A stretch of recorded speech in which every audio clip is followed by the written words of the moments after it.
Bem, uma boa tarde a todos. Vamos iniciar nossa sessão, né? No horário, em respeito àqueles que aqui compareceram já. Então, iniciamos nesse momento a primeira atividade do eixo temático Insumos Farmacêuticos do Programa Educacional para o ano de 2024, promovido pela Academia de Ciências Farmacêuticas do Brasil, em nome da qual dou boas-vindas a todos. Já congratulo também e agradeço o nosso palestrante de hoje.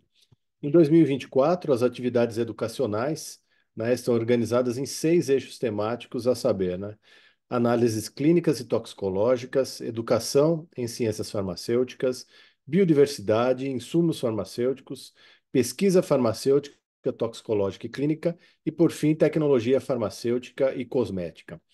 As atividades sempre acontecem todas as segundas-feiras, né, ao longo do ano, salvo algum feriado, alguma, algum dia em especial, das 18 às 19h30, e o calendário sempre é divulgado no site cienciasfarmacêuticas.org.br e também em nossas redes sociais, que a Cibele já deve estar colocando no chat para vocês acompanharem. Então, o Programa Educacional da Academia de Ciências do Brasil, Ciências Farmacêuticas do Brasil, possui atividades gratuitas graças aos seguintes mantenedores que passo a citá-los: Sindusfarma, Eurofarma, Abafarma, Abifina, BD, FCE Farma, Hipofarma, ICF, Inova Fito Brasil, Legis Consultoria, Sincamesp, Stevanato Group e o Atom Brasil. Informo também que a Academia de Ciências Farmacêuticas está com 2 editais de admissão abertos nesse presente momento, né, para acadêmico titular e também para membros associados. Conheça os editais, né, frequentando o nosso site, acessando o nosso site. O link também está no chat aí, cienciasfarmacêuticas.org.br. E o período das inscrições para as candidaturas ou indicações segue aberto até o dia 7 de abril próximo, agora de 2024.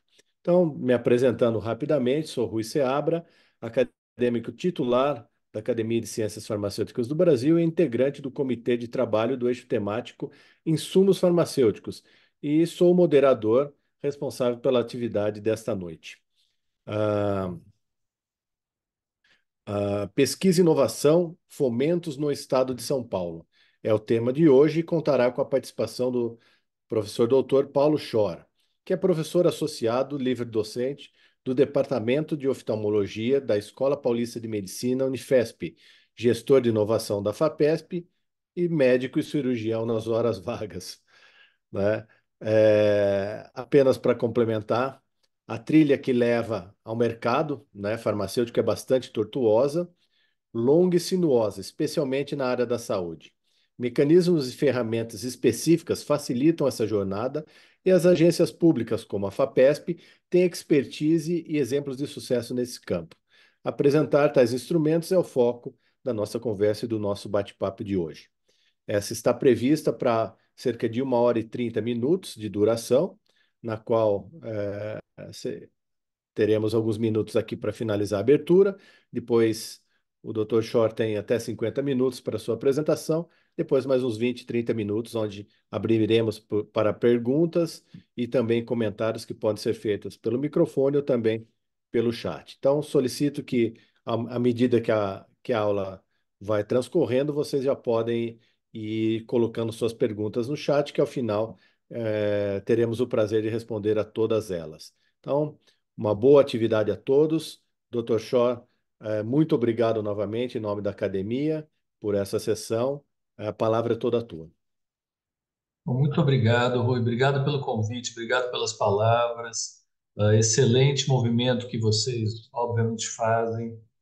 Tinha comentado que é muito bom estar entre amigos, mas Acácio, o Lauro me lembrou de uma pessoa que me trouxe ao mundo, que é meu avô. Então, Lauro teve ligação com meu avô quando meu avô estava vivo, logicamente. E a esposa dele foi tratada por ele com medicamentos importados, e a gente estava brincando que naquela época não tinha Anvisa. Então, só essa lembrança do Lauro foi muito gostosa e me traz com alegria aqui para falar para vocês. A ideia, bom, primeiro eu funciono muito melhor com perguntas, quanto mais pergunta melhor, porque isso me dirige para alguns lugares que eu entendo que vocês estão querendo saber mais ou tem mais dúvida. Então, encher o chat de pergunta é muito legal, como o Rui acabou de falar, isso não atrapalha, isso só ajuda. E quem achar que vale também levantar a mão, não me importo também. Eu dividi um pouco a apresentação para falar, obviamente, de inovação, mas tentar trazer uma visão bastante crítica, que quem me conhece sabe que eu acabo tendo e deixando de vez em quando mais dúvidas do que certezas no caminho e, ao mesmo tempo, dando um panorama do que eu tenho visto e que não é a verdade absoluta, lógico, mas pelo menos nessa interface de academia com a empresa e um pouco de indústria, a nossa proximidade, nossa, que eu digo da FAPESP com indústria, ainda é incipiente, tem que melhorar, tem que aumentar.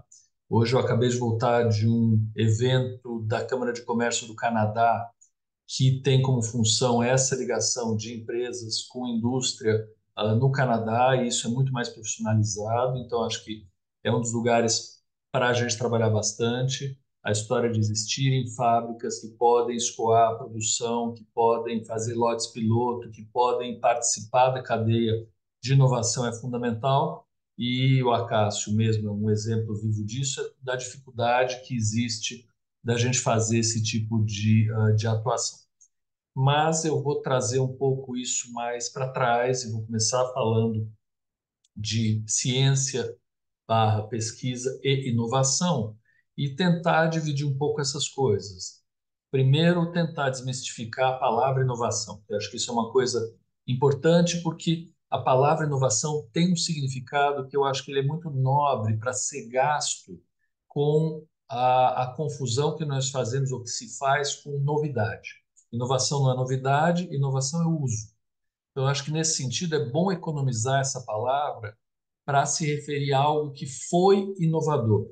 Então, o Acácio foi um inovador quando ele introduziu a metilcelulose para uso intraocular. Por que ele foi um inovador? Porque a metilcelulose foi efetivamente usada. Então, quando ela foi idealizada, ela era uma boa invenção, ela era uma boa ideia. Quando ela foi utilizada, ela passou a ser uma inovação. Não tem nada de ruim em ter ótimas ideias, mas o lugar das novas ideias é um outro lugar, o apoio de novas ideias é um outro apoio do que o apoio da inovação, que é efetivamente o uso. Por isso, ele precisou ter a fábrica, a distribuição, o comportamento dos cirurgiões, o marketing, é uma história completamente diferente. Então, acho que é bem importante ter essa divisão. Parece uma coisa de dicionário, mas cada vez eu me convenço mais que não é, e ela é quase educativa. Financiamento no estado de São Paulo, como o estado mais rico da nação e o estado que teoricamente tem um valor agregado e uma produtividade muito alta, ele poderia estar mais amadurecido do que ele está.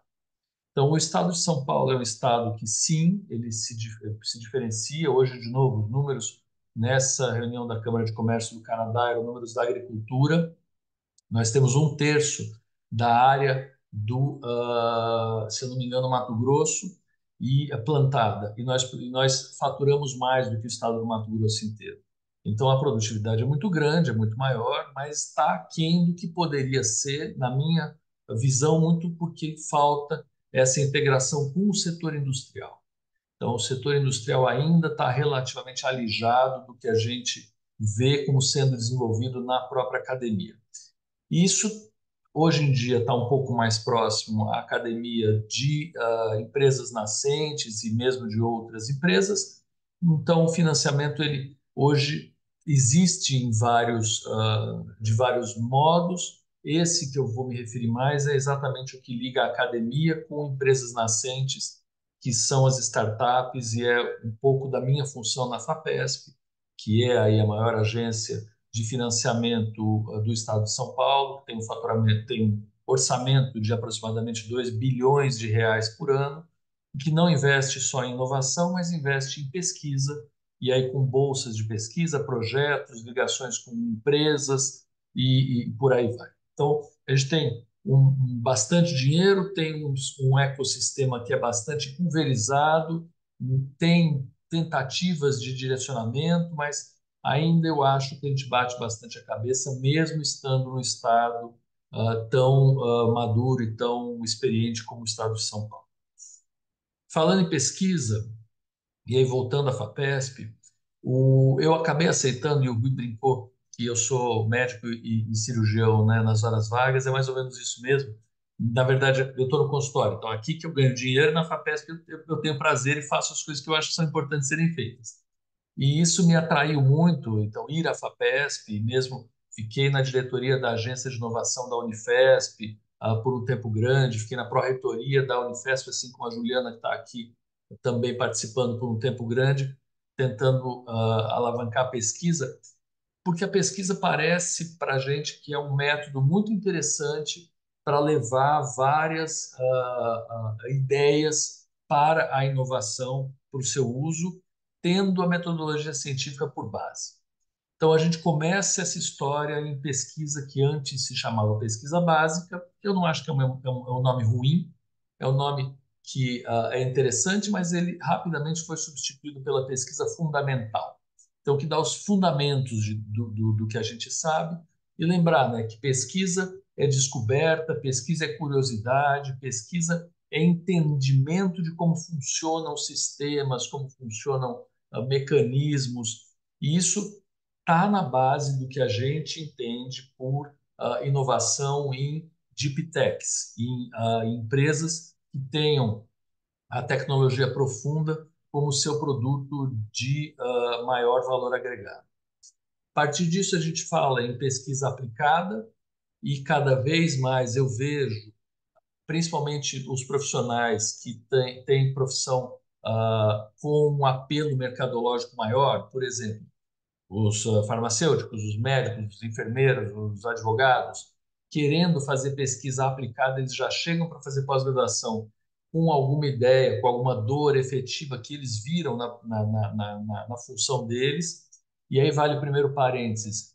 Os programas profissionais que foram desenhados para esse fim e que, no meu modo de entender, foram muito bem desenhados para esse fim, infelizmente, não tem sido levado para esse lugar nesse país. Em outros países, os programas profissionais são muito exitosos, com a indústria, as empresas pagando para a universidade fazer um co-desenvolvimento dos seus próprios profissionais para os problemas específicos das empresas. Então, aqui a gente acreditou bastante nisso, mas infelizmente a gente ainda patina um pouco, mas aí é um pouco de ciência aplicada. Depois disso, a gente vai para a ciência translacional, que é fácil de explicar quando a gente tem o from bench to bedside, né? Da bancada até a beira do leito. A Juliana, se eu não me engano, participa do programa de ciência translacional da Escola Paulista de Medicina, que é um programa altissimamente bem ranqueado na CAPES e que faz essa ligação de bancada até a aplicação. Eu gosto muito de um termo que eu descobri há pouco tempo, mas eu acho que é uma bala de prata importante para a gente começar a conversar, viu, Cássio? Que se chama Implementation Science, ciência da implementação. E isso, do mesmo jeito que eu estou fazendo o discurso de que a pesquisa básica, a pesquisa, né, ou a metodologia científica, ela embasa a pesquisa básica, a pesquisa fundamental, a pesquisa aplicada, a pesquisa translacional para a inovação, ela também embasa a ciência da implementação, que nada mais é do que o uso efetivo pelas pessoas de alguma coisa maravilhosa que a gente conseguiu chegar até a comercialização.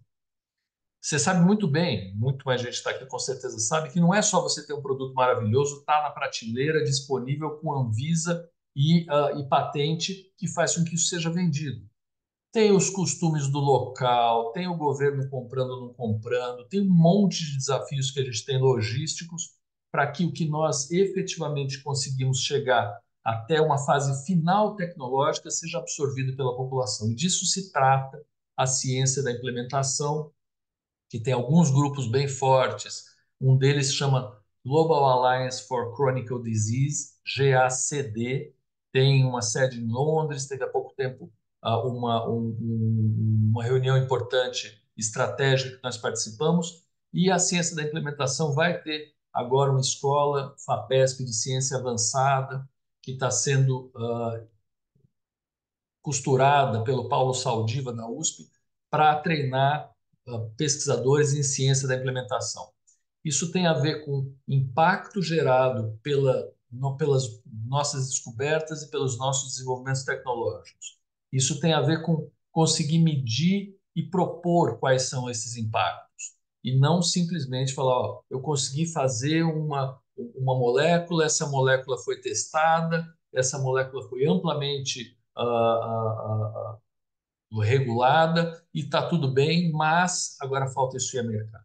Então, a gente tem, como vocês mesmos falaram, o Rui falou muito bem, um caminho longo aí para que as invenções cheguem às pessoas. Então, eu estou estressando isso e perdendo bastante tempo, porque eu realmente acho importante. A gente antes falava, eu comecei a falar, né, que inovação é uma ideia que tem o seu uso, mas para ser usado falta esse last mile que a gente frequentemente esquece e que pode ser embasado em metodologia científica também.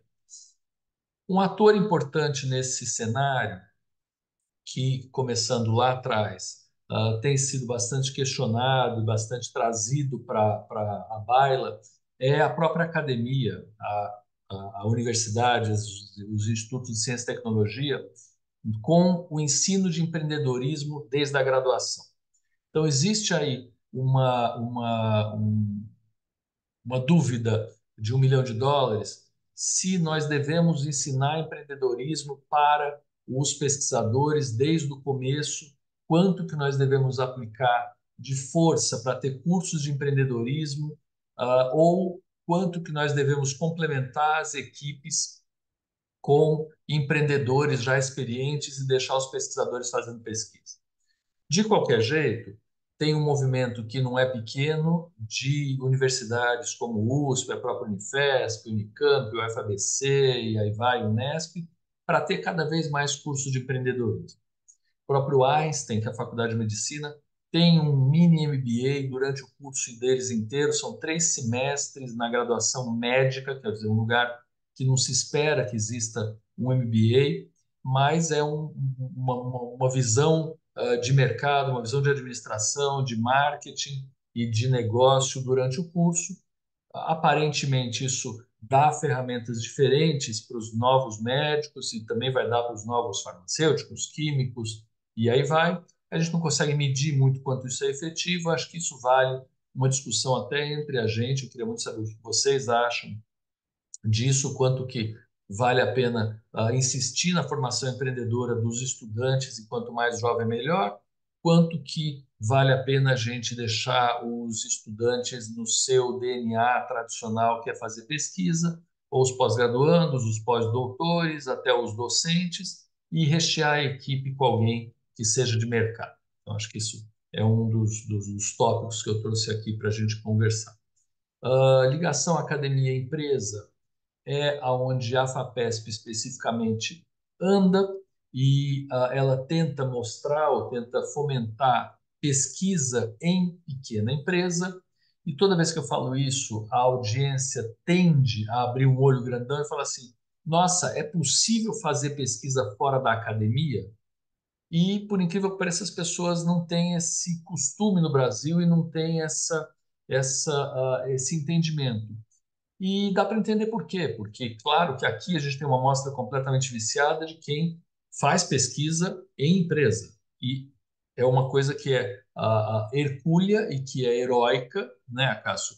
Porque a gente acaba tendo menos instrumentos governamentais que apoiam a pesquisa na academia, mas apoiam pouco a pesquisa na empresa.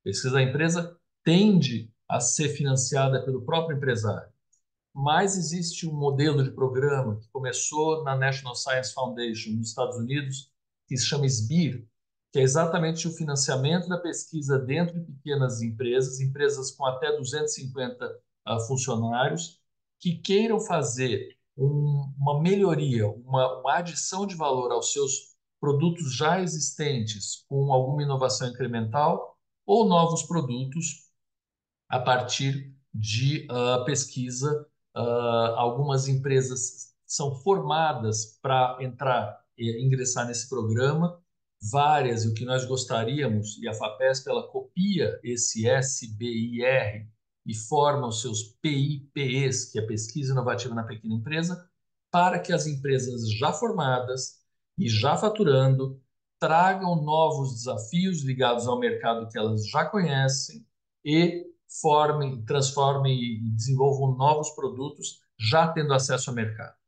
Claro que isso é uma utopia, claro que no Brasil a gente tem menos empresas inovadoras do que nós gostaríamos de ter, tem várias, mas nós não temos muitas, então a gente acaba financiando muita empresa que é de zero produto ainda e é de zero faturamento. Então, as empresas se formam para entrar nesses programas de inovação na pequena empresa para ter um capital semente para começar a desenvolver o produto. Então, detalhando um pouquinho as linhas de financiamento da própria FAPESP, já que o tema é financiamento de pesquisa do Estado de São Paulo e inovação, esses PIPs, eles são divididos em fases. Então, a primeira fase é um PIP chamado Start, e que ele oferece até R$ 100 mil, fundamentalmente para uma bolsa, para que o pesquisador, mesmo sem empresa, ele acesse um mercado potencial e veja se o que ele teve de ideia tem algum eco no mercado. E com esse dinheiro, 9 a 12 meses, ele tem que fazer alguma mínima prova de conceito. Não tem a ver com protótipo funcional, não tem a ver com prova de conceito que tenha alguma ligação com o produto final, tem a ver com uma pequena, mínima prova de conceito, mas tem a ver com muita conversa com muitos stakeholders para entender se o que está sendo proposto efetivamente tem um fit de mercado, tem o tal do product market fit. E para isso, então, é bastante dinheiro, para um tempo razoável, uma bolsa de 13 a 14 mil reais. Para alguém que tenha qualificação, a bolsa é de 14 mil. Se não tiver qualificação de mestrado, doutorado, a bolsa é um pouco menor, mas é uma boa bolsa para se procurar fits de mercado. A partir disso, existe um PIP chamado PIP Fase 1, onde se busca os níveis de maturidade tecnológicos mais baixos, TRLs 2, 3, alavanca-se eles até 3, 4. Então, isso anda num lugar que é de produto minimamente viável, bastante inicial, são tentativas de protótipos não funcionais, e para isso são financiados até R$ 300 mil por cada proposta, num intervalo de 9 a 12 meses também. A partir disso, então, isso tende a ser sequencial. Se essa empresa faz o PIP Start, ela tende a ser direcionada para o PIP Fase 1, do PIP Fase 1 tende a ser direcionada para o PIP Fase 2.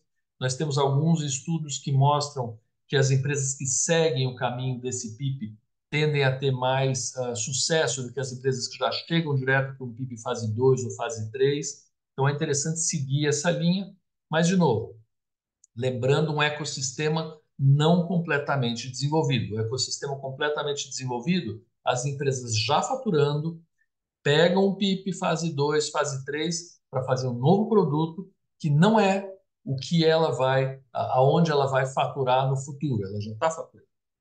Então, depois desse PIP fase 1, veio o tal do PIP fase 2, obviamente.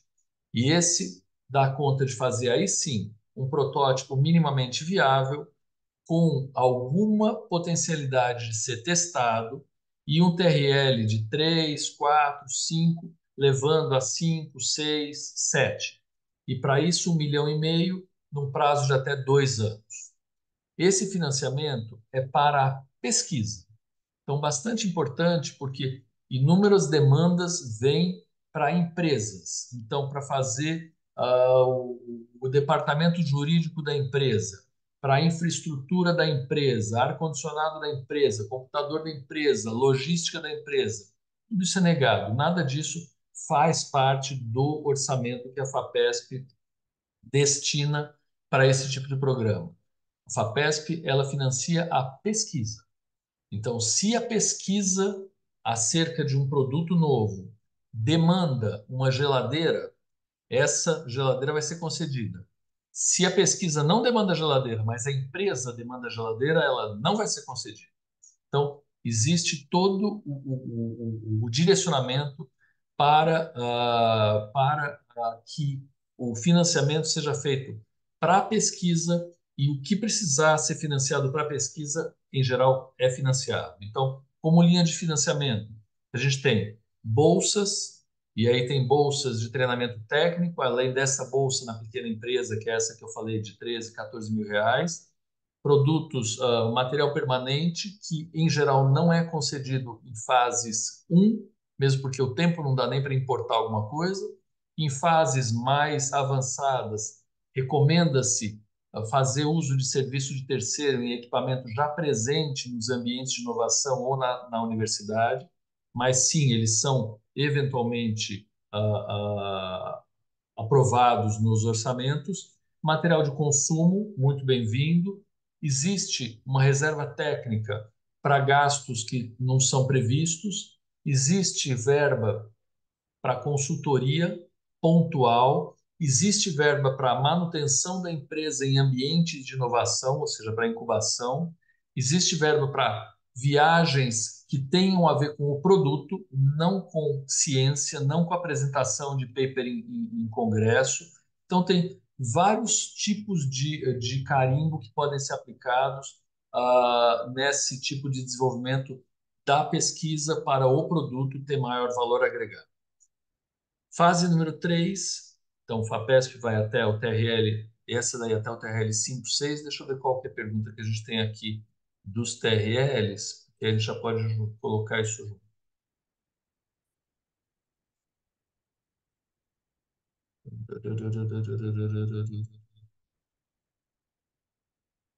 Eu não consigo acessar o chat. Se vocês conseguirem, quiserem Ah, tá aqui. Implementation Science, a universidade deve permitir o acesso às ferramentas, mas o trabalho não passa o TRL 3 ou 4, o mais especializado em Merge. Sobre Emerge. Emerge, sobre a Emerge, você disse, quem perguntou? Isso, Dr. Shore. É sobre uma organização chamada Emerge. Sim.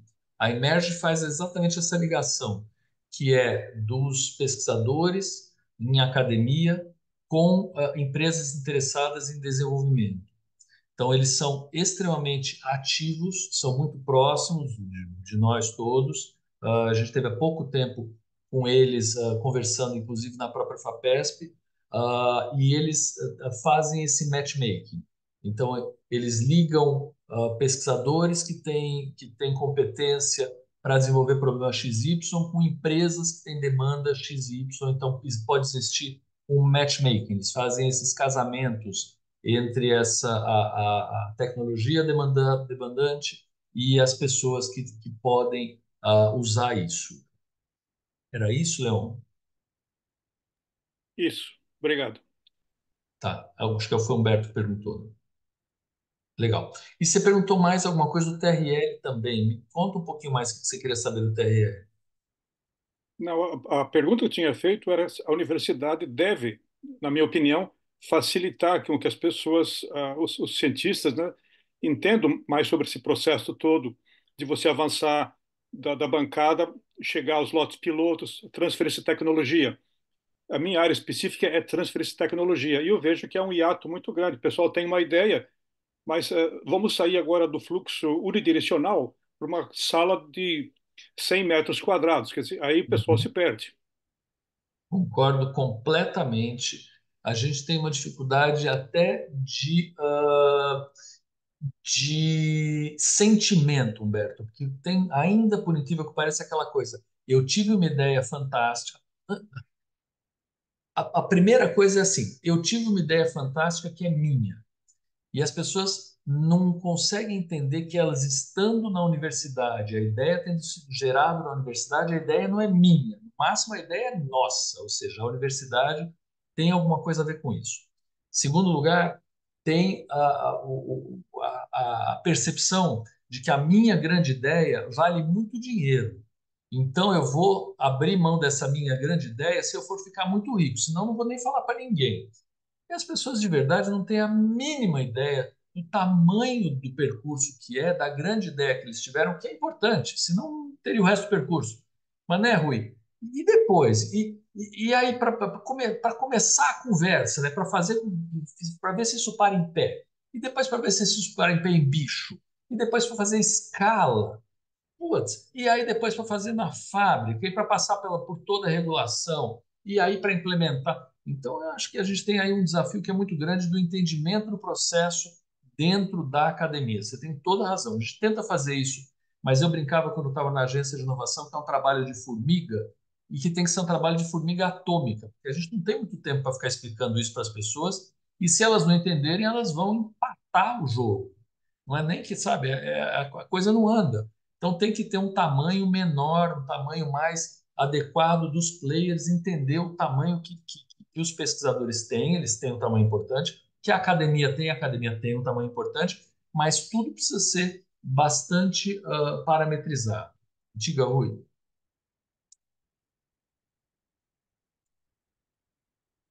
Tá fechado o teu microfone. Uma Ela. pequena Uma pequena contribuiçãozinha para apimentar a discussão e você poder desenvolver um pouco mais esse assunto também, que é voltando lá atrás, né? Ainda na concepção da ideia, seja dentro da academia ou dentro já de uma startup, né? A gente tem a consciência de que nós temos sim uma tecnologia que pode até ser disruptiva. No entanto, a gente, quando tem essa ideia, não sabe que produto ela vai gerar, né? Ou seja, a gente não sabe aquilo que nós estamos vendendo, e muito menos para quem nós vamos vender, né? Sim. Então, esse é um ponto bastante crucial para você dar o primeiro passo. E Uhum. normalmente, quando a gente ainda está na academia, devido àquela famosa liberdade acadêmica que a gente tem de pesquisa, normalmente a gente acaba pesquisando para virar uma publicação científica e não realmente prover algo que interesse a alguém que pague por aquela tecnologia para Uhum. que efetivamente ela vá ao mercado. Queria que você comentasse um pouquinho desse contexto inicial aí também. Isso é um outro grande paradigma, né, que a gente tem. Primeiro, eu já ouvi muita gente, amiga e importante, muito brava, desde a época das plataformas do CNPq, dizendo que a indústria tolhe a criatividade. Eu fiquei como visiting professor dentro do Media Lab do MIT, a Ju sabe disso, ela foi uma das que me ajudou a fazer esse caminho, e que é um grande laboratório de criatividade que cria-se dentro de constraints, dentro de boundaries, dentro de limites. Aí você vai ver se você é criativo mesmo, meu chapa. Porque criação é você crie na adversidade, sabe? É um pouco dessa história. Então, eu não consigo me convencer de que você precisa ter uma liberdade total para poder criar. Segundo lugar, o que você está falando é a mais pura verdade. Existe uma diferença enorme, e essa diferença não é só dentro do laboratório, é dos órgãos que fomentam e que dão um aval aos nossos laboratórios. Então, a gente no CNPq, CAPES, FINEP e Companhia Limitada continua dando um valor danado para a fatura H. E tá bom, fatura H é interessante para nós nos compararmos com os pesquisadores de Harvard. Legal. Não tem nada a ver com criação de riqueza no país, nada, zero. Então, sabe? E aí alguém teve uma grande ideia de não tem a ver com fator H, tem a ver com patente. Vamos fazer uma patente valer igual um paper A1. Pior ainda, né? Patente, puta, fazer patente é um burden para o sistema. A universidade tinha que pagar um dinheirão todo mês por patente que nunca foi utilizada, para poder fazer, ficar lá só avaliando a patente. Então, é toda uma cabeça de quem não está no ambiente produtivo, não que a universidade não seja produtiva, e que traz muito uma lógica de que se nós tivermos uma excelência acadêmica, logo nada. Logo você vai ter uma excelência acadêmica. É isso, que é super importante. Mas é isso, tá? Por isso que eu falei que tem que diminuir o tamanho, sabe? O tamanho da excelência acadêmica é um. Não tem nada a ver com aquele negócio da ciência da implementação, assim. A vacina foi para o braço do freguês? Não, não foi. Então, meu chapa, de pouco valeu você saber como funcionava o RNA de transferência, fazer teste em camundongo, botar em macaco, botar em um monte de gente, ter no posto de saúde, se no fim, digamos, o comportamento social não topou que a vacina fosse para o braço. Então, a cadeia ela é longuíssima. E a gente, de verdade, acho que precisa ter isso na cabeça. Isso não é simples colocar num ambiente que está acostumado a falar de mérito de publicação científica. Você tem toda a razão. Eu acho que desmistificar isso é importante, colocar os valores é importante e sem desmerecer a ciência. A ciência é fundamental, por isso que eu acho a ciência fundamental. Mas ela é uma parte da história, ela não é a história inteira, né? Acho que os laboratórios, e aí tem vários experimentos interessantes sendo feitos. Semana que vem a gente vai conversar com o Krieger no INCOR, que aparentemente está fazendo uma gestão muito interessante da inovação no INCOR, aonde ele tenta puxar para os laboratórios do INCOR essa faceta mais empresarial. Então, é trazer para dentro da academia uma linguagem empresarial. E que isso, de novo, fazendo coro com você, Rui, isso não é uma coisa que macula a ciência, não é uma coisa que te restringe, que te inibe, muito pelo contrário, isso é uma coisa que te estimula a criação até o fim da cadeia produtiva. Então, acho que é importante falar e continuar falando isso. E a gente tem uma dificuldade muito grande também no próprio desenho das agências de inovação dentro das universidades. Isso é uma outra discussão que eu acho que é muito importante a gente ter em algum momento, que é quem na universidade vai fazer essa tradução e vai dar escoamento para o que a gente está falando. É a própria universidade? E hoje eu tenho uma certa dúvida disso. Eu vejo que grandes agências de inovação, Unicamp, o FMG, têm isso fora da universidade. Eles têm fundação que toma conta disso apartado da academia, porque o pensamento é outro, é o que você está falando. Então, você tem que ter talvez meio que um speedboat, sabe? A academia continua fazendo o que ela faz bem, mas eu não sei se ela faz bem transferência tecnológica. Eu não sei se ela faz bem valuation. Eu não sei se ela faz bem transferência de know-how. Eu não sei. Acho que não. Eu acho que a gente não tem esse ferramental. Embora existam procuradores muito bons, o da Unifesp ele é ótimo, mas o ferramental ele é pobre. Você precisa transbordar dinheiro de volta para o governo a cada ano. Os desenvolvimentos tecnológicos e inovação em biotech demoram décadas. Então, como você vai fazer isso? Como você vai manter um fundo para constantemente ir dando dinheiro para isso? E, principalmente, em inovação, as coisas mudam. Então, hoje eu preciso ter um bioreator de 3 litros, amanhã o bioreator vira de 10. Mas no teu plano de trabalho está escrito 3 e o cara não te deixa comprar um de 10. Como é que faz? Né? Dentro de uma lógica governamental regida pela 8666 lá, que é menor preço, é o que está valendo. Então, eu acho que é um desafio grande que a gente tem de grudar a academia com o sistema produtivo. Diga mais, Rui. Eu queria voltar mais um pouquinho, que você já está lá na frente na transferência da propriedade intelectual. Vamos um passinho além ainda. Aquilo que também a gente tem muita dificuldade, né, na academia é desenhar uma pesquisa, um projeto de pesquisa já alinhado com toda a questão regulatória daquela tecnologia, né? Isso é complicadíssimo. Muitas vezes a gente enfrentou isso na pele, um dossiê de publicações e publicações e publicações, e Uhum. quando fomos ao parlamento da Anvisa, falar, ótimo, essas publicações são maravilhosas, Parabéns. mas parabéns, foi o que nós ganhamos, exatamente isso. E a questão seguinte é, quem produz as amostras piloto dentro dessas boas práticas para a gente avançar nesse TRL?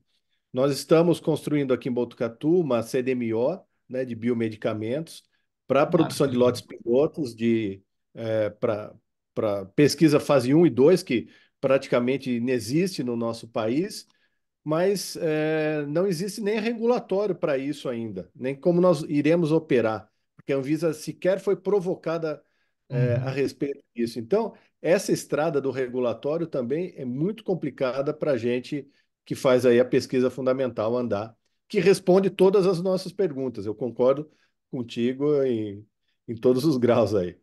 Lu, eu fui convidado, assim como foi um prazer ser convidado para vir falar aqui, eu fui convidado para falar, eu viajo terça e quarta-feira para Brasília para uma reunião estratégica de planejamento estratégico da Anvisa. E eu vou falar exatamente isso que você está falando. Então, a Anvisa precisa sair do seu. E ela está afim. Sair da Torre de Marfim, que a FAPESP também está, e ir a mercado. Então, a Anvisa, para inovar, ela tem que fazer parte, e a gente tem que provocar, é o que você está falando. A gente tem que provocar para para ela estar presente desde o início do processo. E o processo, ele não tem nada a ver com o que a gente acha que tem que ser feito. Ele só tem a ver com as fases do regulatório que eles determinam. Então, é até mais fácil. Quando eu entrei na agência, de novo, de inovação da Unifesp, a ideia era essa, era ótimo. Então, as pesquisas elas têm uns milestones dados pela Anvisa, pela RDC. Só é complicado a gente entender, mas já está dado, não precisa inventar a roda. Então, sabe, é isso, depois isso, depois. Eu queria que a FAPESP fizesse isso. Então, que nós conseguíssamos Pega o avaliar os projetos. caderninho. Pega o caderninho, exatamente, exatamente isso. E ponto, acabou, e toca. O que vocês estão fazendo pela Unesp é maravilhoso. Eu acho que esse é um exemplo, assim, que eu bati palma de pé quando vocês botaram a pedra fundamental lá de pé. E isso tem que ser replicado. A gente tem algumas iniciativas interessantes, a Bionoves tem isso, aqui com Mares Guia, tem algumas coisas que poderiam ser juntadas para que a gente tivesse mais fábricas piloto. Ribeirão, no Supera, está tendo alguma coisa, sabe? E Europa tem isso, a gente tem plantas piloto destinadas a P&D de pequena empresa. Isso vale ouro, porque é exatamente o que você falou. Você não vai montar uma planta com melhor prática com 1,5 milhão e não tem como. E você não vai montar uma planta que custa 100 milhões para fazer lote piloto. A Cássio está aqui para não deixar mentir. E esse dinheiro que alimenta o sistema, na nossa opinião, com essas plantas, ele vai retroalimentar o sistema, porque esse Perfeito. dinheiro não vai sair do país, né? Ele vai ser investido novamente aqui em estruturas, né, como prestação de serviço, e a Uhum. roda vai. A gente precisa construir esse ecossistema. Precisa construir o ecossistema. Tem lugares que estão começando, por isso que eu acredito muito na maturidade do sistema. Então, vocês, o Butantan, a própria Fiocruz, tem coisas, sabe, que já estão próximas. Eu temo um pouco no lugar da gestão, no sentido disso não virar, e vocês já nasceram não nessa vibe, não virar um laboratório, meu laboratório multiusuário, porque isso a gente tem. Então, os equipamentos, vocês não vão virar porque vocês nasceram de outro jeito. Então, não tem como vocês virarem isso, porque a gestão de vocês já é outra história. Mas como a gente faz, e essa é uma pergunta de novo de US$ 1 milhão, né? Como é que você faz a gestão disso para que essas fábricas pilotos sejam efetivamente usadas como fábrica piloto de um modo aberto, que as empresas, mesmo que a gente tem inimigo, elas usem nossa fábrica piloto. Essa questão que você falou aí de realmente construir a sua igrejinha, né, e ter os seus fiéis. Quando nós fomos apresentar o projeto lá no Ministério de Ciência e Tecnologia, e o pessoal perguntou, né, por desconhecimento mesmo, mas o que que vocês querem ser? Vocês querem ser mais um INCT, mais um Uhum. Instituto Nacional de Ciência e Tecnologia? Eu falei, não, tem 30 INCTs em saúde. Eu quero os 30 trabalhando em sinergia comigo, né? Isso aí. Canalizando, porque eles têm uma estrutura já fantástica, recursos, pessoas de alto gabarito, ou seja, falta uma missão, falta canalizar Isso. esses esforços. Concordo plenamente. Falta fazer a coisa matricial. Andar um pouquinho mais aqui. A gente tem visto muito, e aí eu comentei a história de agora das indústrias. relativamente longe do processo, que é exatamente o que a gente está falando aqui. Mas isso é para falar do tal do PIP fase 3. Eu parei no 2. O 3, ele é um trabalho de validação e adaptação junto ao cliente. Hoje, para mim, é a grande paixão. Eu acho que isso daí, junto com o ciência de implementação, é o que vai mudar a regra do jogo. O fase 1 e fase 2 são muito interessantes, tem a ver com a academia, é o que a gente sabe fazer, é animar a torcida, sabe? É fazer o produto ficar legal, funcionar para todo mundo, tá ótimo. Agora vamos para o jogo sério. O jogo sério é vamos fazer esse negócio ser produzido, que é o que você está falando, e vamos ver se os grandes players topam que essa coisa daqui seja distribuída, entre no mercado. Então, esse fase 3 é validação frente a cliente. Então, são grandes empresas que se valem de pequenas empresas que recebem dinheiro da FAPESP para testar a grande solução dele no cliente, que é a grande empresa. Isso eu acho que é fantástico, eu acho que é um dos jeitos, inclusive, da gente internacionalizar nossas startups. Na hora que você identifica uma multinacional, digamos, no próprio Canadá, e vai a essa multinacional testar o seu produto lá, primeiro você já tem um cliente potencial maravilhoso, depois você vai ter um feedback fantástico.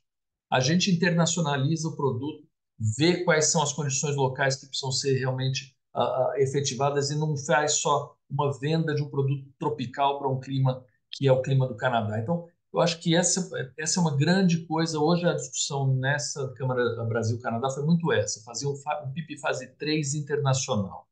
Eu acho que isso é uma mudança importante. Nesse PIP fase 3 que vai sair agora, antes ele era junto com o Sebrae, agora vai ser só da FAPESP, ele permite a produção de lotes pilotos sem fins comerciais.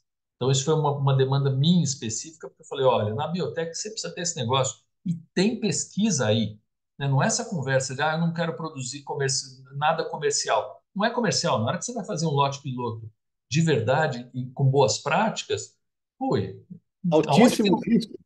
puta, Altíssimo. altíssimo risco, cheio de desafio tecnológico, vai dar errado com certeza em 200 coisas e você vai aprender e vai melhorar. Então não tem conversa. E isso foi tudo bem. Então, hoje a boa notícia é que o fase 3 permite lote piloto. E aí eu acho, Rui, que a gente vai ter uma demanda, espero, de PIPs fase 2 já mais avançados para fábricas, sabe? Para fábricas piloto. E aí, se isso acontecer mesmo, eventualmente a gente consegue uma pressão de baixo para cima para fazer novas plantas piloto espalhadas por aí, para onde a gente já tem competência e coisas acontecendo. Diga. Perfeito. Então, isso é um fase 3 que eu gosto muito, eu acho que é importante, tem a ver com ir a mercado. A gente tem algumas coisas também acontecendo, já está quase em cima da hora aqui para parar de falar, que eu queria passar meio por cima, mas eu acho que é legal lembrar, e que é um amadurecimento que a gente precisa ajudar, na minha cabeça, que é dos fundos de investimento. Então, a gente tem bastante venture capital e venture builder tentando entrar no sistema com boas teses, boas pessoas, mas uma distância relativamente grande de quem desenvolve e mesmo quem uh, tem uma parte negocial da tecnologia na veia. Tradução. Quando a gente tem uma startup que precisa de mais dinheiro, quando ela chega numa fase mais avançada, começa a precisar de 15, 20 milhões, e ela vai para algum fundo de investimento, muito frequentemente nossos fundos de investimento são financeiros, quase que puramente financeiros. Eles vão ver se existe algum retorno sobre o investimento no prazo de 2 a 3 anos e toca. Isso fecha todas as portas que a gente poderia ter para principalmente biotech. Isso é impossível. Então, existia sensibilidade, não só a sensibilidade de alguém financeiro bonzinho, mas que alguém que entenda qual é o caminho real, o que, que precisa, quanto tempo, quem, quais são os assets, aonde que a coisa vai funcionar, para que esse financiamento seja mais inteligente. Então, também temos trabalhado bastante um conceito da maturidade dos ambientes de inovação que têm ou teriam ou passarão a ter a função de acompanhar a startup, vendo os milestones de quem colocou dinheiro para depois reportar a esses investidores o que está acontecendo e educar os investidores. Acho que essa educação de investidor em Deep Tech é alguma coisa nova e muito necessária. Os venture builders são uma das respostas a isso. Então, perguntaram da Emerge. A Emerge é, teoricamente, um venture builder. Então, ela vai junto, ela é um dinheiro esperto, né, um smart money, aonde alguém do negócio vem junto tentando montar esse negócio e trazer dinheiro junto, mas um dinheiro com um risco menor, porque alguém que entende do riscado vem junto, não é simplesmente algo que tem o potencial de dar grana e aí vira uma grande loteria. Então, eu acho que é bem interessante. Existe, só para acabar, já um entendimento não só internacional, então os Estados Unidos já faz isso há algum tempo, o Canadá também, mas nacional, que a gente precisa, nesses financiamentos, ah, financiar, dar dinheiro para aspectos regulatórios, aspectos de PI, aspectos contratuais. Então, tem que ter também financiamento para isso dentro dos projetos de pesquisa. Não adianta dar dinheiro só para pesquisa e não dá para uma busca de patente, não dá para alguém que escreva um bom contrato para fazer uma fusão e aquisição. Então, nisso eu acho que a gente está bem. Eu acho que a gente, pelo menos, já mapeou esses espaços todos. Acho que a gente quebrou a primeira onda da arrebentação, por isso que eu falo muito desse PIP fase 3, que é assim, se uma agência de fomento à pesquisa entendeu que é importante fazer lote piloto sem fins comerciais, a gente já está num lugar que é um lugar muito diferente do que a gente poderia estar alguns anos atrás. Então, eu tenho botado muita fé, continuo achando que a FAPESP é um bom financiador, é alguém que leva o ecossistema a outro local. A gestão atual da FAPESP, o diretor científico, quer simplificar os processos, então, simplificar e homogeneizar. Isso é muito interessante para a comunidade. Então, menos formulários e mais respostas homogêneas, não depender tanto de que assessor que deu o parecer sobre tal ou qual projeto, porque depois eles vão todos para uma reunião colegiada, e nessa reunião colegiada os pareceres vão ser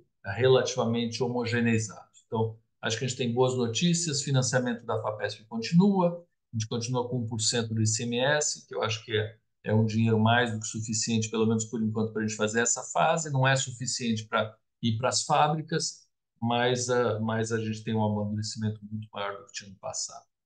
Eu acho que é mais ou menos isso o aspecto assim mais geral para começar a conversa, né? Que tem infinitas vertentes para serem exploradas aí, né, Rui?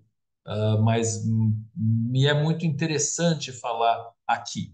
Eu acho que vocês estão numa posição que é uma posição que está muito mais próxima da indústria do que as outras partes da academia.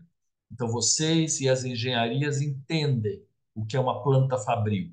Vocês sabem o que é produzir em boas práticas. Vocês se relacionam com a Anvisa.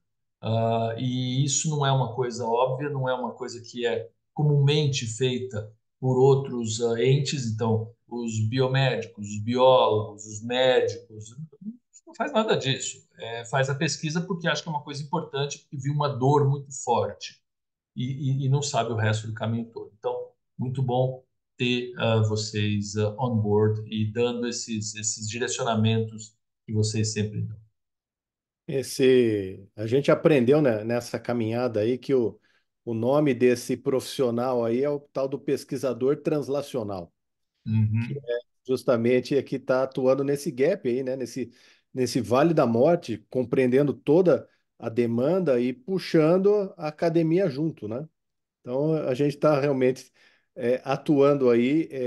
Não existe livro, não existe nenhum guideline que a gente possa seguir, né? Estamos desbravando aí, logicamente, conhecendo vários fora do país, que lá, como você disse, já é feito de rotina isso, né? Eles têm muitas plantas assim. Então, estamos tentando trazer uma estrutura dessa para o país. Tem uma pergunta para você aqui no chat Vamos ver. sobre a Anvisa, né, e lotes pilotos, isso que a gente está falando, produção em CGMP, Uhum. né?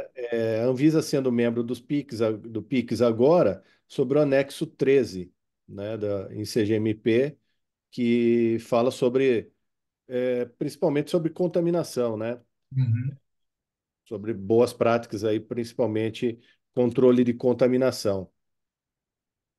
Ela Não que- vou conseguir falar do anexo 13, mas vou conseguir falar que a gente precisa ter uma ligação forte desde o começo com a própria Anvisa, para que elas, igual você falou, nos direcionem para os aspectos que sejam mais relevantes em cada etapa do processo.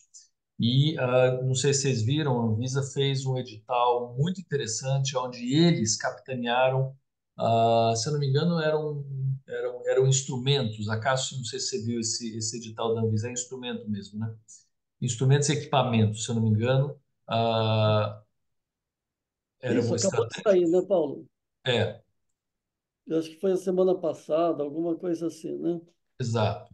E Isso. era a Anvisa levando a inovação meio que, né, ela levando isso para frente, com instrumentos e com equipamentos. Então, ela de verdade está alinhada com o que tem que ser feito e tem uma competência absurda dentro dela. É claro que os técnicos não vão dar conta de fazer tudo, mas eu acho que a gente pode até começar a ter uma tradução mais fácil da Anvisa para fases mais precoces do desenvolvimento. Não precisa ter necessariamente alguém pós-graduado em regulatório para pegar isso e depois fazer o memorando de 1.500 páginas no fim, pegando tudo que fez. Não, já do começo entrar para que isso seja mais mastigado, né, Rui? Aí a gente tem um. Deixa eu ver, meu microfone está ok. A gente tem um outro gap aí, que as agências de fomento, assim como a FAPESP, analisam nossos projetos buscando ciência de fronteira, né? Buscando aquela publicação de alto impacto. E quando a gente segue as RDCs da Anvisa, os testes são, frente à academia, são extremamente prosaicos, né? Uhum. Uso como exemplo, a gente tentou fazer controle de qualidade por metagenômica e a Anvisa queria saber do agar sangue e do agar saborô para fazer o microbiológico, porque está na farmacopeia, Sim. né? E só que o agar saborô, a Não. FAPESP não aceita no Sim. projeto e as revistas muito menos. Essa é uma equação ainda que a gente precisa equilibrar, porque a Sim. FAPESP não dá fomento para esse tipo de projeto aplicado, Ah, mas utiliza uma metodologia arcaica do ponto de vista acadêmico, mas que é a exigência do regulatório. Perfeito, você tem toda a razão. A gente precisa juntar, Rui. É assim, precisa conversar, precisa chamar esse povo e para cá, vir para cá, fazer seminário da Anvisa dentro da FAPESP, a gente ir para lá. Como eu falei, quando eles me chamaram, eu achei ótimo para lá. Porque se a gente não quebrar essas paredes, a gente vai ficar fazendo coisa que para eles não serve, e aí faz tudo de novo. Então, não há dinheiro que suporte, nem paciência, nem tempo, né? Tem que fazer uma vez só, é fazer direto o que precisa ser feito. E convencer. A inovação não é difícil convencer. Então, toda vez que alguém vai mandar um projeto para a FAPESP, eu pergunto: tem certeza que não é de inovação? Porque se for de inovação, ajuda muito. Não tem essas características tão travadas, assim, olha, eu estou fazendo por quê? Por que que eu quero isso? Eu quero isso porque eu me pedi lá na frente. Então, e ponto, acabou, ponto final. Existe também uma vontade da diretoria científica atual de dar mais autonomia para os donos de projeto. Número um. Então, assim, parar de ficar nós vendo se o aluno que você escolheu para ser bolsista foi reprovado em cálculo um. Não estou preocupado com isso. Você escolheu ele é bom, ele é legal, ele está lá, ele funciona, o problema é seu. Você vai entregar depois a coisa, entendeu? Isso, né? Isso é. Que a Então, gente já tem maturidade para isso. pelo amor de Deus, né? Vou ter que eu ficar lendo esse negócio aí, vendo o currículo do cara. Loucura. Então, essa parte eu acho que é uma parte que já está pacificada, entendida, é muito boa. Então, se rodar é legal. E se indo nesse lugar, as verbas talvez passem de pesquisadores, pessoas físicas, para as empresas específicas. Então, acaba sendo um empoderamento do sistema em relação ao que precisa ser feito e o que precisa ser feito tendo um racional, na inovação, pelo menos, a FAPESP tende a aceitar. Só responder uma pergunta que eu acho que é tua mesmo, Humberto, do Canadá, da produção piloto. Você perguntou isso. Ah, o Quiser Canadá é falar muito. do telefone, O Humberto, Canadá, fica à vontade. não foi? Não, eu estou ouvindo. É. O que eu senti hoje, e aí foi a minha primeira incursão forte com o Canadá, é que eles são extremamente abertos e têm muito interesse em fazer as coisas efetivamente funcionarem. E eles já têm chamadas parecidas com essa com outros países, especificamente com o Japão. Então, de grandes empresas multinacionais que têm interesse por alguma tecnologia canadense. Então, antes de haver a transferência tecnológica, existe exatamente a validação dentro dessas empresas de uma tecnologia desenvolvida por uma startup canadense. Então, isso já tem eles fazendo isso fora. E hoje a resistência foi zero em relação a fazer uso bilateralmente das grandes empresas. A única pergunta era, como a gente vai financiar a grande empresa? Não, era o quanto dinheiro a grande empresa vai colocar nisso? Nenhum. A grande empresa não coloca nenhum dinheiro. A grande empresa já está colocando a sua expertise em relação a avaliar o produto. A gente teria que pagar a grande empresa de verdade, não é para a grande empresa colocar dinheiro. Então, a beleza desse PIP3 é que continua sendo dinheiro para a pequena empresa validar o produto dentro da grande empresa. Eu acho que isso é uma bela bala de prata. Mas diga, Humberto. Eu gostaria de voltar no anexo 13, lá do PIX. O anexo 13, apesar de todo o PIX falar sobre controle da contaminação, ele é específico para fabricação de medicamentos para investigação, ou seja, a droga para fazer a pesquisa clínica. E, como eu falei, a única coisa que eu entendo é a transferência de tecnologia. Então, dentro da transferência, a gente percebe que na universidade começa que o pessoal não define especificações dos materiais, Uhum. as condições de trabalho, as normas de fabricação, os SOPs, os POPs, que chamam no Brasil, e os outros materiais, eles são copy and paste do GMP. Eles não Sim. falam quem, quando, como, onde, porquê. Então, os manuais de qualidade, eles são débeis nesse sentido. Você Uhum. não tem uma ideia do que eles vão fazer. E aí, justamente, para você fazer a fabricação em escala piloto dentro do GMP, precisa começar já com... Chega um certo momento que da bancada ele tem que dar um salto quântico do ponto de vista Uhum. de boas práticas. E isso que a gente percebe que tem uma dificuldade na Universidade do Brasil. O doutor Moreto me conhece como professor, o Acácio é meu parceiro em grandes negócios, mas a gente percebe que em outros lugares não tem essa mentalidade ainda. Então, Uhum. é isso que eu queria saber. Quando, nessa reunião que o senhor vai com o pessoal da Anvisa, fustiga a turma aí sobre o anexo 13 do PIX, que Legal. tá válido desde agosto do ano passado, mas essa coisa já vinha de longo tempo. Mas existe esse gap ainda. A academia não entende, o Uhum. regulador tampouco entende, e no meio a gente está vivendo passar do TRL2 para passar para o TRL6, né? Sim. Entendo perfeitamente isso. Eu acho que é uma ótima colocação para equalizar, que é o que você está falando, né? Começar a falar a mesma língua, que senão a gente não vai chegar onde precisa chegar. Ah, e, e também entender um pouco o que você está falando, aonde as coisas têm que ser feitas. Talvez menos coisa tenha que ser feita na universidade, eu acho. Eu acho que eu tenho uma visão um pouco pessimista da universidade, no sentido de quanto que os nossos laboratórios, que é o que você está falando, têm vocação para entregar produtos industriais ou que estejam numa linha ah, em linha com a produção. Eu não sei. E aí é uma dúvida, claro que existe uma variabilidade enorme. A Ju trabalha há muito tempo com um laboratório que tem altíssima capacidade para fazer isso, mas ela é a exceção.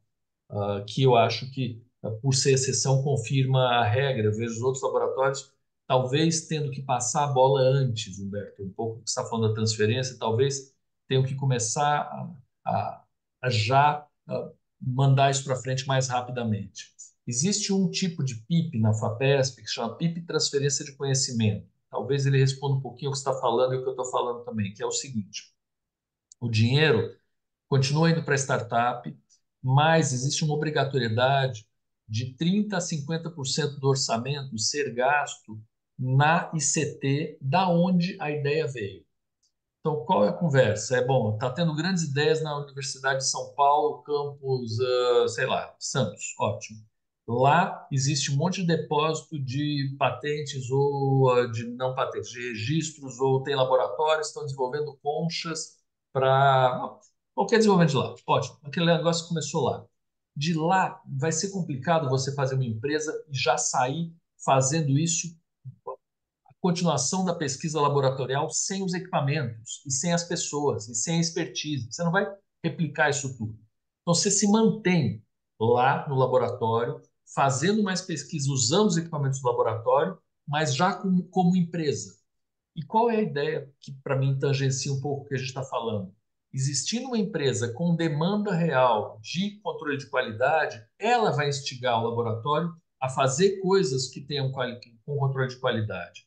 A gente pode mudar um pouquinho essa realidade, mas eu acho que rapidamente as coisas têm que ir para algum lugar de boas práticas que seja fissurado em boas práticas, porque nós não somos. Então, eu sou de laboratório de universidade. A gente quer de verdade resolver o problema, mas com todos os percalços do planeta, que são os pós-graduados que vêm e vão, aí eles têm problema mental, aí eles desistem, aí eles. Não dá para a gente ter boa prática quando você não consegue ter uma equipe constante. Eu tenho um pós-graduando a cada mês que pede mais prorrogação de prazo. Então, não é um ambiente de produção sério no sentido de produzir, é um ambiente de produção de gente. Olha, RH, crítica, descobrimento, tá tudo certo.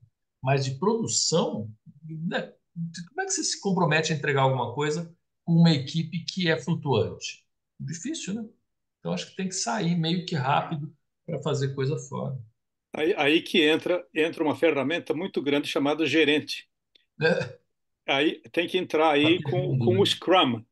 né? Se gerenciar um projeto pelo Scrum, que o Acácio é um dos mestres aí, é o grande negócio. Que a equipe vai mudar. Mesmo na empresa privada vai mudar. Você não consegue deter 100% da sua força o tempo inteiro. Agora, alguém tem que gerenciar para levar do ponto A para o ponto B. É o batedor de bumbo, né, Cássio? É o Carlo Ancelotti, né? Tem que ser alguém aí que faz Isso. esse trabalho. Sem dúvida. Mais perguntas, gente? A conversa está Aí muito boa. eu tenho uma pergunta a fazer que diz respeito. Eu participei da FAPESP durante acho que a gestão do Flávio, e era muito pouco o número de projetos aprovados, mesmo para essa fase pré-PIP, e de PIP 1, especialmente na área farmacêutica. Queria perguntar ao professor só se ainda a área farmacêutica é pobre nos projetos que estão sendo aprovados lá pela FAPESP, porque vem de toda sorte de projetos, menos para a área farmacêutica. Não é pobre, ela tem muitos projetos aprovados. O PIP tem, por ano, aproximadamente 400 projetos novos aprovados, mais do que um por dia. E tem um backlog enorme. Então, tem 1.900 projetos rodando ao mesmo tempo nos PIPs. Fase 1, fase 2, fase um monte de coisa. Desses, 30% são da área bio, em geral. Eu não sei precisar quantos são efetivamente da área farmacêutica, mas eu vou dizer que biotecnologia, em geral, deve ser seguramente 30% desses projetos. Sim. E tem uma. Então, são muitos, Laura. Tem bastante projeto em farmacêutica, em molécula, em drogas, extratos naturais, tem muita coisa acontecendo. Devem estar procurando muito o RUI para isso lá. Tem um grande desenvolvimento nessa linha. E tem uma segunda mensagem, que é o seguinte: não existe muito pelo contrário, mas não existe uma limitação de financiamento para projetos de inovação na FAPESP no momento.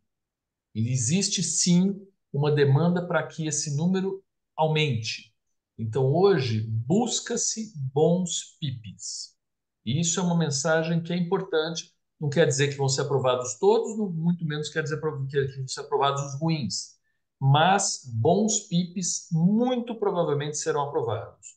O que não é verdade em relação a projetos regulares e temáticos de pesquisa, onde existe já uma limitação, mesmo bolsas. As bolsas, hoje tem uma concorrência por bolsa enorme na FAPESP, porque o orçamento em bolsa ele chega num teto lá, 47%, mas não no orçamento de inovação, Laura. Então, tem bastante coisa de farma, tem uma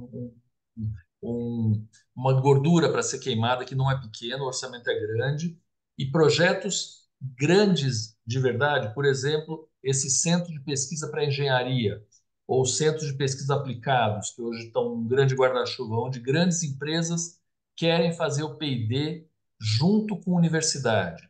Então, a Shell fez isso, a AstraZeneca faz isso com o Butantan, a IBM faz isso junto com a Poli. Então, as grandes empresas, elas financiam um equipamento e bolsas e vai na ordem dos 20 milhões e a FAPESP casa esse dinheiro. Então, são grandes projetos com duração de 5 a 10 anos, aonde a pesquisa e desenvolvimento, em geral, mais focada em combustíveis limpos, e aí vai combustíveis verdes, e aí vai. Isso é fomentado pela FAPESP para ser feito dentro, de preferência, do território de uma ICT, no caso foi a USP, esse que eu estou citando, e a Shell e a Raizen colocando recursos para externalizar sua pesquisa e desenvolvimento. Então, é o entendimento de que o P&D interno ele é importante, é bom, mas muito frequentemente você fazer um local que seja apartado do local de produção, do local mais moroso e com recursos humanos abundantes, mas com uma agência que toca bumbo. Então, muito do que a gente está falando aqui de um gestor mais atuante pode ser um modelo bom. Então, esse é uma outra linha para grandes empresas muito interessante. E aí, do setor farmacêutico, isso é uma porta enorme aberta e é uma prioridade macro da FAPESP, grandes projetos que envolvam maiores somas de dinheiro por mais tempo.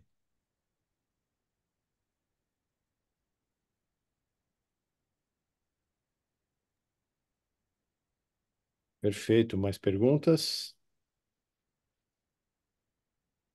Uma questão, Paulo, que sempre me vem à mente também é que a gente sempre tenta avançar para atrair, de repente, grandes empresas ou multinacionais, como você disse. Essa é uma prática que a gente vê lá fora, mas essas multinacionais também estão olhando o mercado lá fora e muitas vezes o mercado brasileiro não é interessante, apesar de nós sermos um dos maiores mercados farmacêuticos do mundo. Mas ao olhar dessas empresas, elas não estão muito a fim de resolver problemas de países abaixo da linha do Equador, vamos dizer assim. E, no entanto, nós temos uma grande oportunidade para essas startups, que é o nosso Sistema Único de Saúde, que é o maior sistema público de saúde do mundo, apesar de todos os percalços e críticas, funciona, né? Tá aí para milhões de pessoas, sei lá, 85% da população brasileira usa o Uhum. SUS, e a gente precisa resolver vários problemas, né? Então, de repente, se a gente começar a olhar, eu escutei uma entrevista há pouco tempo sobre, perguntaram para um judeu, por que os Uhum. judeus são tão ricos, né, e fazem riqueza com grande facilidade? E ele respondeu com uma naturalidade muito grande, falou assim: a gente sempre procura resolver o problema de alguém. É.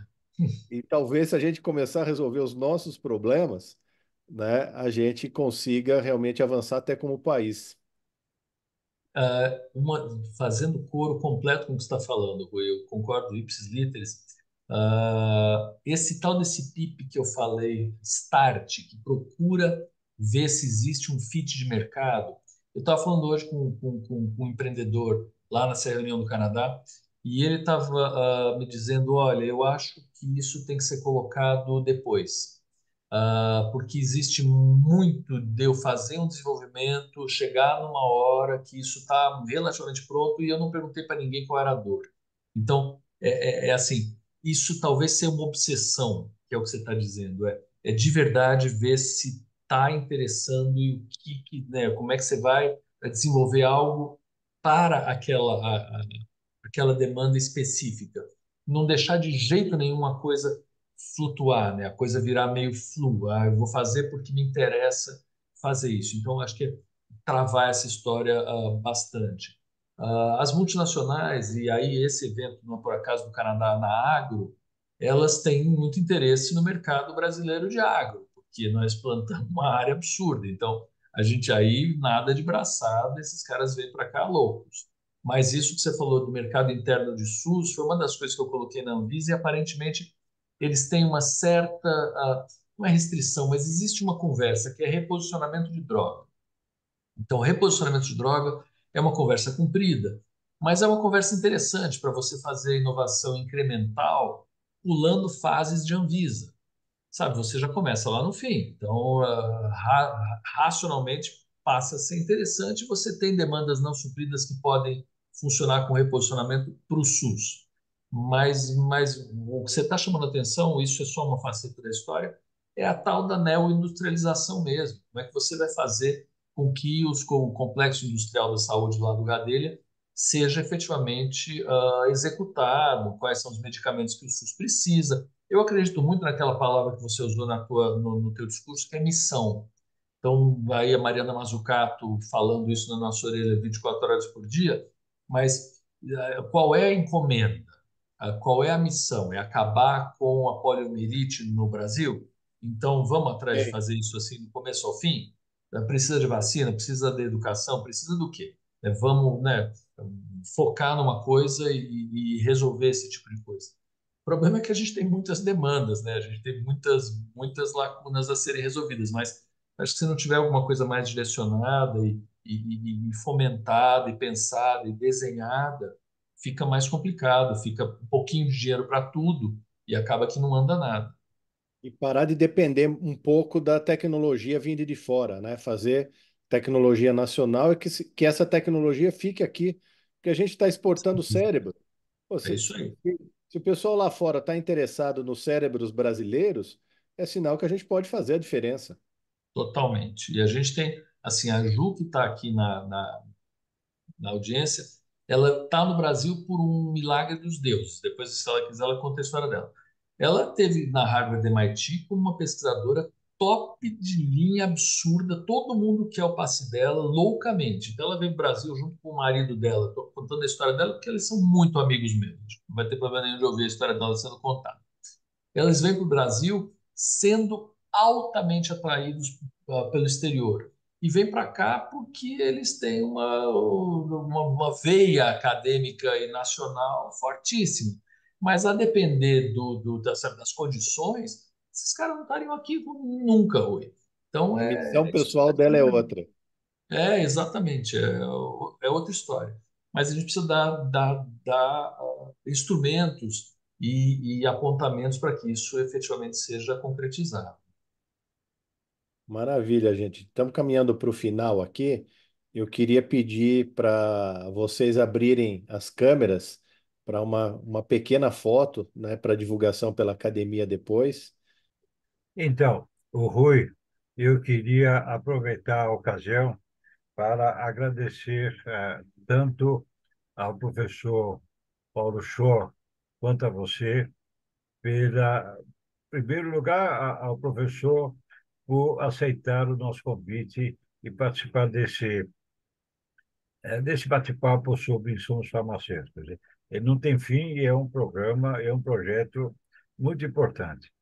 Nós temos ainda mais 6 atividades do nosso eixo temático até o fim do ano, né? De modo que esse foi o primeiro que a gente abriu e temos que agradecer muito a indicação do próprio Acácio, sugerindo o nosso professor Paulo Shaw. E a você, o Rui, pela condução e pelo bate-papo, pela condução desse trabalho, que foi muito bem, muito agradável, e a gente fluiu durante vários assuntos, entremeando num bate-papo muito legal, muito tranquilo. Então, fica o meu registro de agradecimento a ambos e ao Acácio especialmente. A todos vocês, muito obrigado. Paulo, se quiser finalizar, palmas. Eu quero agradecer vocês, acho que o papo é ótimo. Vocês são faróis, então eu acho que vocês têm essa visão de mercado, têm a visão da dificuldade da regulação, do detalhe. Vocês me chamaram a atenção que eu vou levar para a Anvisa, eu acho que é fundamental, da fabricação, das boas práticas, da finalização do uso, aonde, preço, competição internacional. Isso a gente não acha facilmente. Então, eu acho que a gente, de verdade, tem aí uma, uma colaboração óbvia e orgânica a ser estreitada cada vez mais, e acho que é obrigação de quem mexe com isso, de qualquer jeito, ter essa fortíssima ligação com o setor farmacêutico. Então, brigadíssimo. Foi um prazer conversar. Rui, está convidado o tal da conversa lá, mas precisa só cobrar o vinho do acaso. E me Não, mas, permita só fazer mais uma observação. pois não, doutor. Além de agradecer, ao professor Paulo Shaw, a gente pode colocar a academia à disposição da FAPESP. Caso queira, caso necessite algum apoio, algum suporte, alguma contribuição, menos dinheiro, né? Que é o que nós não temos. Gente, mas Dinheiro é está lá mais com caro. vocês, né? Brain é mais caro Tá Do bom, que mas equipamento caso qualquer desse. necessite, caso necessite algum apoio, algum suporte, alguma informação, nós temos uma equipe de mais de 120 membros, eh, todos muito bem titulados e que podem colaborar certamente em alguma coisa, caso vocês precisem. Nosso muito Muito, obrigado muito novamente. obrigado. Obrigado, Laura. Muito obrigado. Vou transmitir para a diretoria e já agradeço em nome da própria fundação. Muito obrigado.